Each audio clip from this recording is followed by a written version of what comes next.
Welcome to the Mr. Productivity Podcast. In this episode, we're exploring how to stop productivity anxiety by tackling the top 10 anxieties that hinder your efficiency and unveiling effective methods to overcome them. Hi, I'm Mark, and this is the Mr. Productivity Podcast, the show that is dedicated to empowering you to conquer distractions, prioritize effectively, and gain daily clarity. Now, before we begin, let me ask you, are you ready to elevate your life? I'm hoping you answered yes. Well, if you did, and I'm really hoping you did, then join us over at The Productive Life. This is my free email newsletter delivered every Saturday, packed with insights to revamp your daily routine. Each week, I bring you no-nonsense tips to help you live, well, the productive life. With the Productive Life newsletter, you can expect to learn how to exceed your goals, boost your daily hustle, and balance intense work with relaxing downtime. Time is precious, my friend, and my strategies are the key to achieving your dreams. So don't miss out on upgrading your productivity. Subscribe for free at MrProductivity.com and transform every day into a win. All right, let's get started. What is productivity anxiety? Have you ever heard those two words next to each other before? If you hadn't, I'm glad I'm the first. So, productivity anxiety refers to the stress or apprehension related to your ability to perform tasks efficiently and effectively. It often arises from the pressure to meet deadlines, achieve goals, or manage a heavy workload. This type of anxiety can manifest in various forms, such as worry over not completing tasks on time, fear of underperforming, or feeling overwhelmed by a to-do list. Productivity anxiety can lead to a decrease in actual productivity, as it may cause procrastination, a lack of focus, or inefficient work habits. Recognizing and addressing this anxiety is crucial for maintaining a healthy work-life balance and achieving your professional objectives. So let's go. The top 10 productivity-causing anxiety. Number 1, performance anxiety. In the context of productivity and the workplace, this refers to the fear or apprehension of not meeting expectations or not performing tasks to a perceived necessary standard. It's often associated with a concern about failing or not living up to your own or someone else's expectations in a professional setting. This type of anxiety can lead to stress and worry, which may negatively impact an individual's ability to perform effectively. So here are some examples. There's the presentation nerves, feeling extremely nervous and stressed out about delivering a presentation, worried about your ability to convey information clearly, and fear of judgment from your colleagues or superiors. Project delivery dread, experiencing anxiety over not completing a project on time or to the expected quality, leading to excessive checking and rechecking of work. Evaluation fears, feeling anxious during performance reviews, concerned about receiving negative feedback or not meeting the criteria for a promotion or recognition.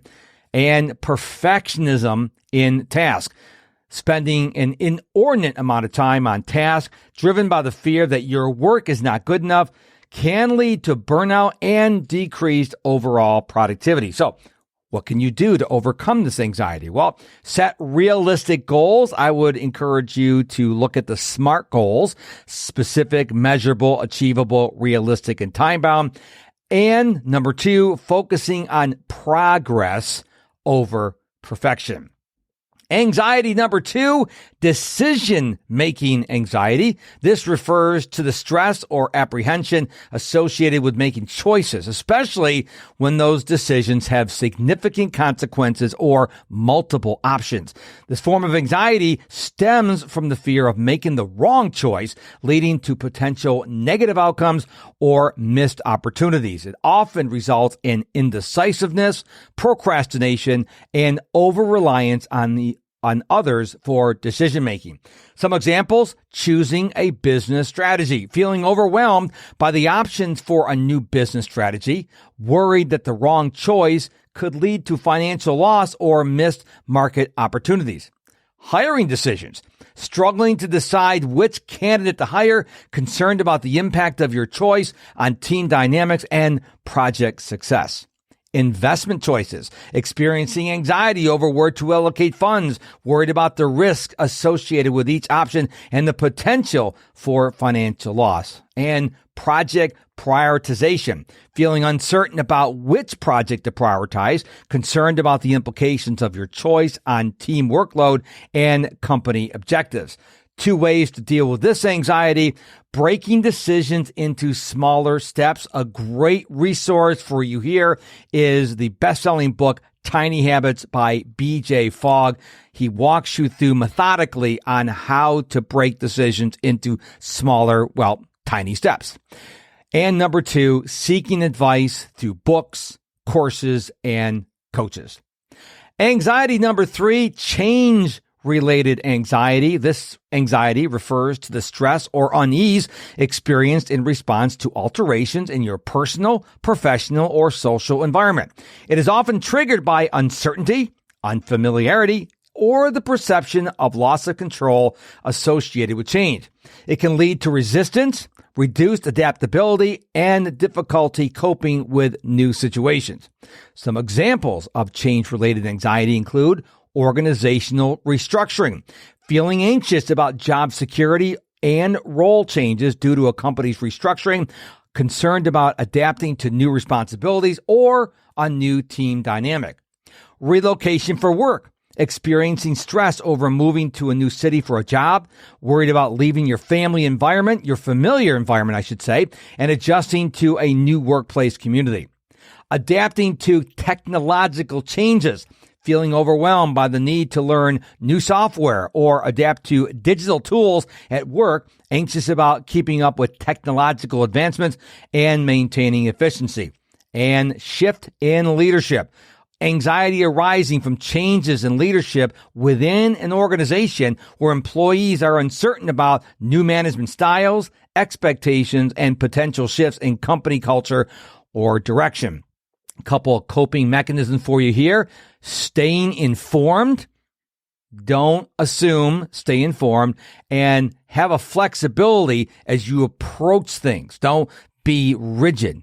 Maintain that flexibility.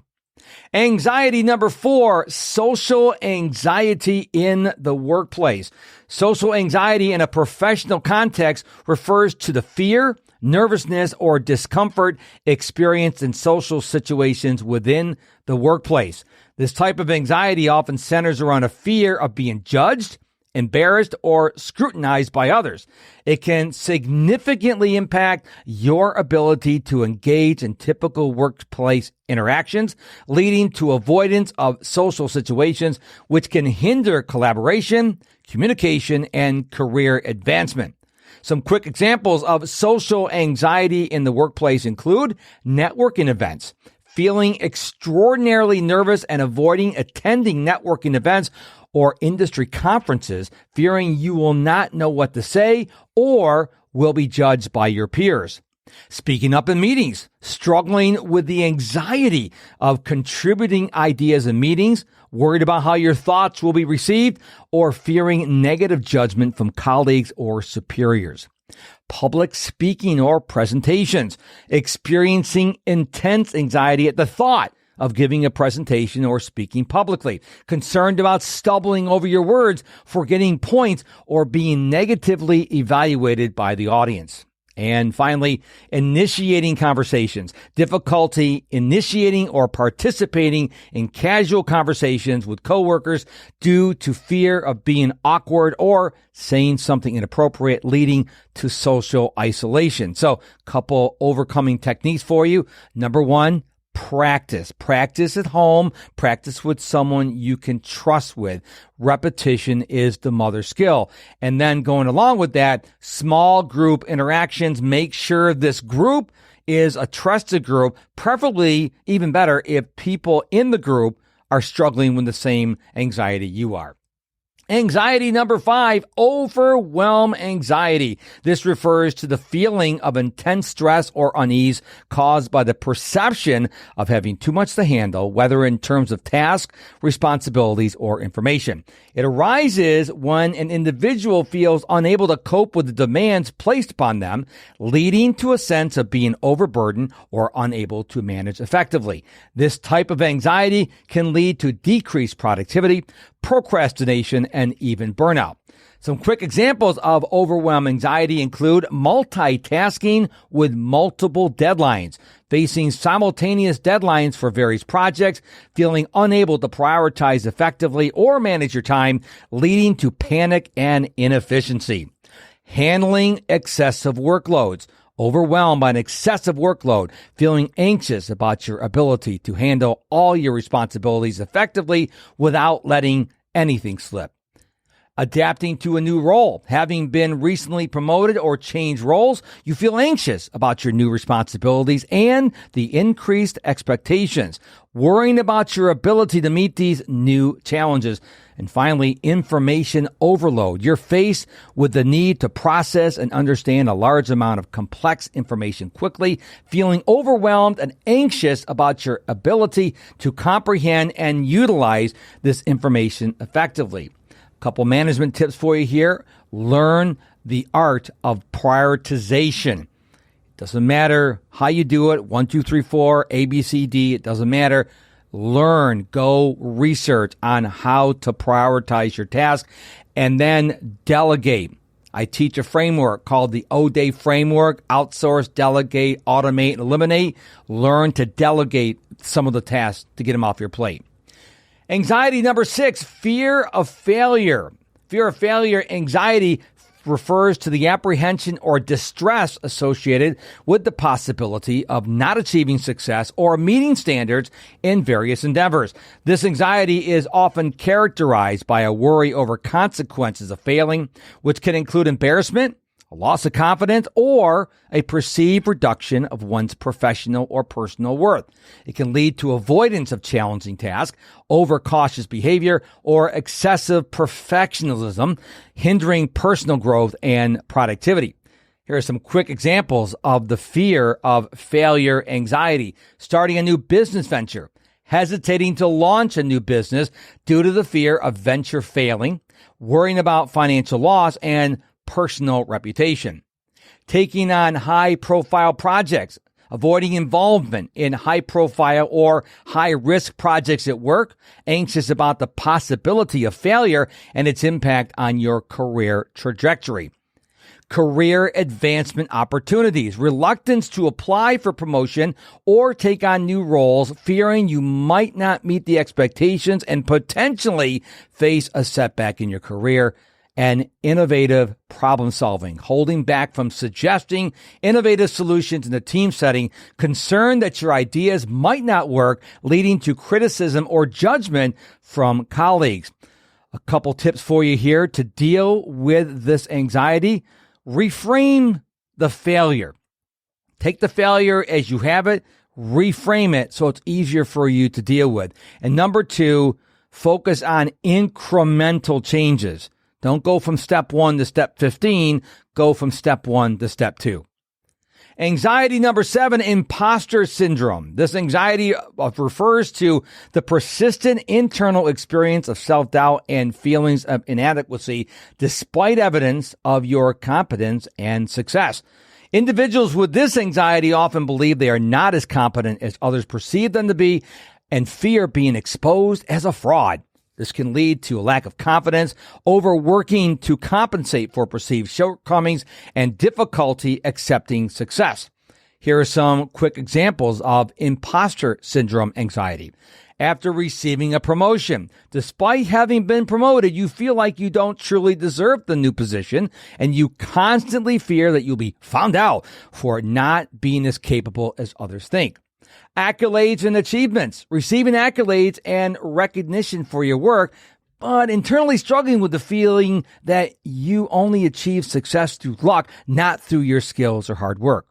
Leading a team, doubting your ability to lead effectively, feeling like you are less knowledgeable or skilled than your team members, and worrying you will be received as incompetent. And presenting expertise. Presenting at a conference or a workshop, you feel like an imposter, worried that audience members will question your expertise and discover a lack of depth in your knowledge. Some mitigating advice for you. First of all, practice positive affirmations, positive self-talk. Say it out loud. Don't think it. Actually say it out loud. And second, seek feedback. We already talked about this. Seek feedback from trusted people. Anxiety number 8, burnout anxiety. Burnout syndrome anxiety refers to the stress and apprehension associated with the possibility of experiencing burnout due to excessive and prolonged work pressure or stress. Burnout itself is characterized by emotional exhaustion, reduced performance, and a detached attitude toward your work. When someone has anxiety about burnout, they are often preoccupied with the fear of reaching a state of physical, emotional, or mental exhaustion, which can ironically contribute to the very state they're trying to avoid. Some quick examples of burnout syndrome anxiety include constantly high workload. While facing a consistently high workload and long hours, you start to worry incessantly about the possibility of burning out, leading to sleep disturbances and reduced effectiveness at work. No work-life balance. You struggle to balance work and personal life, feeling anxious about the potential impact of this imbalance on your health and well-being. Handling critical projects. Your responsibility for critical projects in a high-pressure environment causes you to become increasingly anxious about the toll this pressure is taking on your mental and physical health, and fear of taking breaks. You fear to take necessary breaks or vacations, worrying that time off could lead to an increased workload upon return or perceptions of not being dedicated enough, thereby exasperating your stress levels. Here are a couple prevention techniques for you. Work-life balance. Find out what works for you. It's great to learn from other people, but you need to figure out what works for you. And second, make sure you're taking regular breaks at the bare minimum. Get up every hour, walk around 1 to 2 minutes, preferably if you can, go outside. Anxiety number 9, time management anxiety. Time management anxiety refers to the stress or worry related to managing and allocating your time effectively. This anxiety often stems from a fear of not being able to complete tasks within given deadlines, not utilizing time efficiently, or failing to prioritize tasks effectively. It can lead to a feeling of being constantly behind schedule, which can decrease productivity and increase stress levels. So some quick examples of time management anxiety include faced with tight deadlines. Working under multiple tight deadlines, you feel anxious about your ability to complete all tasks on time, leading to stress and reduced focus. Juggling multiple responsibilities. You struggle to balance various responsibilities from team management to project oversight and feel overwhelmed and anxious about not allocating enough time for each task. Prioritizing tasks. Experiencing anxiety when trying to prioritize tasks, worrying about choosing the wrong task to focus on, and potentially missing important deadlines or opportunities. And perception of wasted time. Feeling you are not using your time effectively as your peers, leading to anxiety about falling behind your career progression. A couple solutions for you here. Learn how to effectively plan. And second, use time tracking tools such as a calendar. And last but certainly not least, anxiety number 10, technology-related anxiety. This refers to the stress or apprehension associated with using, learning, or keeping up with new and evolving technological tools and systems. This anxiety often stems from a fear of being unable to understand or efficiently use technology, concerns about falling behind in technological advancements, or feeling overwhelmed by the pace of technological change. It can lead to avoidance of technology, reduced productivity, and a feeling of inadequacy. Some quick examples of technology-related anxiety include adapting to new software, feeling stressed about learning to use a new software system implemented at work, worried about your ability to adapt quickly and efficiently, keeping up with tech trends, experiencing anxiety over your perceived inability to keep up with the latest technological trends and tools in your industry, fearing you will become obsolete or less competitive. Telecommuting technologies, transitioning to remote work, feeling overwhelmed by the various technologies required for effective telecommuting, such as video conferencing tools, remote collaboration platforms, and digital communication methods. And finally, cybersecurity concerns. This is anxiety that arises from concerns about cybersecurity, worried about your ability to protect sensitive information and navigate digital security protocols effectively. A couple tools for easing this anxiety is continuous learning. Never, ever stop learning. We have books, we have blogs, we have podcasts, we have YouTube videos. Never stop learning. And second, there's tech support. So if you have a question, call tech support, or maybe your tech support is a niece or a nephew. Don't forget them. Now, I realize I gave you a lot to think about and to ponder and to mull over on this episode of the show. So I want to wrap it up by giving you two key takeaways. Number one, recognition and awareness are key. Understanding the specific anxieties that impact productivity is crucial. By recognizing and naming these anxieties, whether it's decision-making anxiety, fear of failure, or technologically related stress, you can begin to address these more effectively. Awareness is the first step toward managing these anxieties and improving your productivity. And number two, practical strategies for management. Each type of anxiety can be managed with specific actionable strategies. For example, breaking tasks into smaller steps can alleviate overwhelm anxiety, while setting realistic goals can help with performance anxiety. Adopting these strategies can lead to significant improvements in managing workloads, stress levels, and overall productivities. Now, I don't want you just to go, oh, that was a nice show, Mark. I want you to apply these strategies to your life. Now, I gave you lots to think about, so just pick one. Don't pick more than one. You will have anxiety. Okay? Pick one and implement it, and then come back to the well and pick another one. Make sense? So if you haven't done so already, please subscribe, rate, and review the show. That tells the podcast players to present this show to other people so I can help them like I helped you. And don't forget to head on over to my website, MrProductivity.com, MISTER, MrProductivity.com. You can sign up for my free email newsletter called The Productive Life. You can read my blog. You can find out about the Productive Life community. It's my paid community, which takes everything I talk about in the podcast and write about in the newsletter to a whole new level, and it involves live training. I also do one-on-one coaching. So everything you want to know about me, including a little background, go to the About page over at MrProductivity.com. Thank you so much for your time and attention, for listening to this episode of the Mr. Productivity Podcast. I don't say that because it's the right thing to say. I say that because I think you rock. And I am so humbled that you gave me your time and attention for the last 20 or 30 minutes or so to listen to this podcast. So thank you so much. I truly hope it served you. Until next time, my friend, don't forget, stay productive and stay positive.